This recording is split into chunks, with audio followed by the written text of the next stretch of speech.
autism actually only came on our radar in 1911.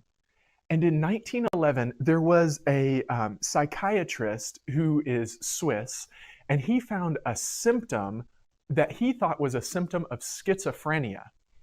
And he called the symptom autism. That was where it all started. But he thought these clients had schizophrenia, and this was just one of the ways that they showed it. Autism comes from the Greek word autos. And autos, if you think about something that's automatic, it does it itself. Well, autos means self. And so he was noticing that these people were very inwardly focused and had a very difficult time interacting, having social interactions with other people. So he called it autism. So it was like this ism of self. Like it was hard for them to see anything outside of themselves. And then in 1943, there was another psychiatrist, and he noticed the same thing in young children, and he called it early infantile autism. But still, it was not a diagnosis. There was no diagnosis. In 1911, it was just a symptom. And in 1943, the guy was just seeing that it was happening. Well, in 1980, there was a guy named Hans Asperger. Can anybody guess what Hans Asperger? Oh, yeah. Yeah, he called it Asperger's.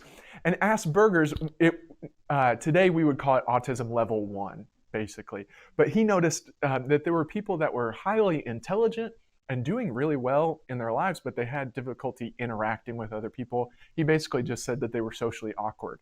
So still, though, no diagnosis. So 1911 noticed it, but we were wrong. It was not a symptom of schizophrenia. 1943, they thought it was just in babies and called it early infantile autism. 1940s, they came up with Asperger's syndrome.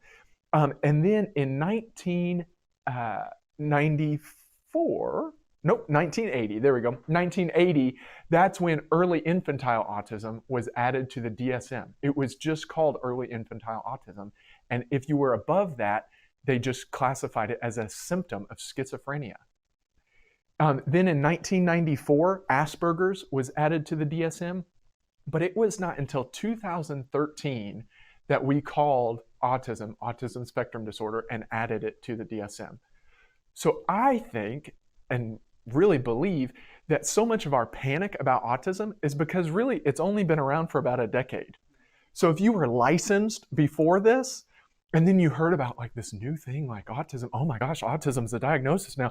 Oh, what are we gonna do? And it's like, it's actually not that big of a deal. We just haven't known about it that long.